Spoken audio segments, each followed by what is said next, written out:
Hello everyone, welcome back to the new episode. Today we're talking about the new topic about the secret to focus no one ever told you. Have you ever noticed how a river curves through mountains, not because of its power, but because it never stops flowing in one direction? The same is true for the mind. When it wanders everywhere, it becomes quick. But when it's followed in one direction, it can move mountains. If you enjoy the story that awakens your spirit and brings peace to your heart, follow for more. Now, let me tell you a story. In a quiet village surrounded by the whispering pine and silver tree, there lived a young man named Daniel. He was known for his curiosity, always starting something new, but never finishing it. One week, he would be carving wood, the next he would be painting stones, and then he was left both behind to climb the nearby hills. Daniel has many dreams, but no direction. His heart wanted everything, and his mind could not stay long enough to achieve anything. Each morning, he would wake with an energy and promise himself, "Today I will truly begin." And each night, he would say, starting at the half-done things around his small hut, and unfinished carving, the half-written letters, the broken plans. One evening, tired of his own wandering thoughts, Daniel crept down to the river.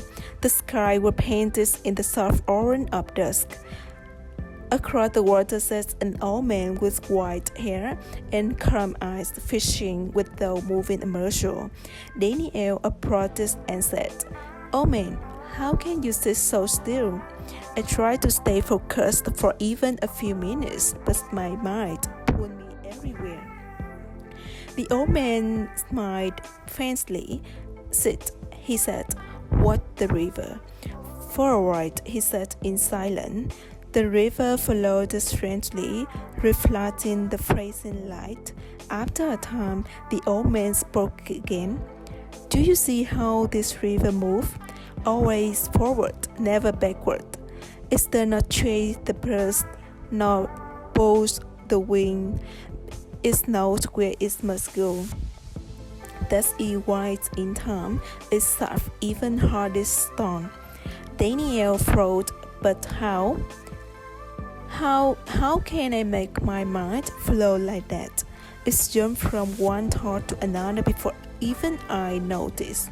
The old man placed his fishing rod aside and stood. "Tomorrow at sunrise," he said, "come to the foot of the hill, bring a boat filled to the very edge with water." They followed me. As thou, Daniel did as told. The old man led him along a rocky path that went up the hill. "You must carry this boat," the old man said without spilling a single drop. Daniel nodded, gripping the boat tightly.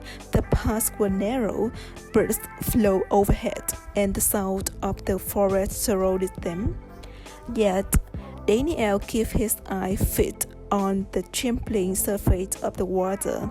Then they reached the top. His arms were shaking, but the boat was still full. The old man asked, "Tell me, Daniel, what did you see on the way up?" Daniel blinked.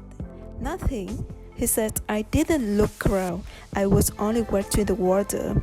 And the old man smiled. "And in this moment, where is your mind?" "Only the water," Daniel whispered. "Exactly," the old man said softly. "That's a focus." The mind becomes peaceful, and it has only one direction. You carry water up to the mountain without distraction. Now imagine if you can carry your dream the same way. Daniel started at the boat. The sunlight danced on its surface. For the first time, he felt that what true silence inside his mind could be like. Clearly, steady, calm, From that day, Daniel changed his life. He chose one craft wood carving and made it on his only path. Every morning he sat beneath the same pine tree and carved it in silence. The villagers began to notice the beauty of his work. Simply figures of birds, rivers, and the mountain is softly with a quiet passion. But the real transformation wasn't in his art, it was in his heart. He no longer brushed or compared himself with the others. He no longer chased every passing idea. His mind had to learn to follow the river, calm, steady, and unbroken. Months passed. His small heart, one cluttered with unfinished things, became a place of peace. People began visiting him, asking for advice or trusted in his quiet presence. One day, a boy from village came to ask him, and he said, "Daniel, I wish I could learn from you, but my thoughts were scattered like leaves in the wind. How can I control them?" Daniel smiled, remembering the old man by the river. He filled the boat with water and handed it to the boy, walked to the river and back without spilling a drop. He said. The boy hesitated, then laughed. "That's easy." But when he returned, half of the water was gone. "The pots were rolled," he said. Daniel noticed. "So it is the might? But with practice, both can become steady." The boy looked puzzled. Daniel continued gently. "Every time your thoughts wanders, bring them back again and again. One day, they will stay just as your hands and cross steady when you carve outright. The secret is not to phrase your thoughts, is it to keep returning." Years later, when Daniel became an elder in village, the people still recall how he used to be scattered, restless, chasing too many dreams. They would say, "Look at him now. His calm is deeper than the river." And Daniel, whenever someone asked how he changed his life would simply reflect the river thought for me focus. Enough support is about the reason. The mind will obey when you give it one to purpose. And then the night fell and the village crows stayed silent. Daniel was just outside his hut, watching the same river flow beneath the moonlight, and the water whispered softly, as if reminding him of the days he carried a boat up to the hill and learned to carry peace within.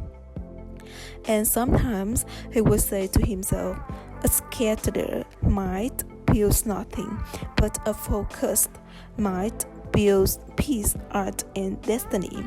If this story taught you, remember your mind is your greatest tool.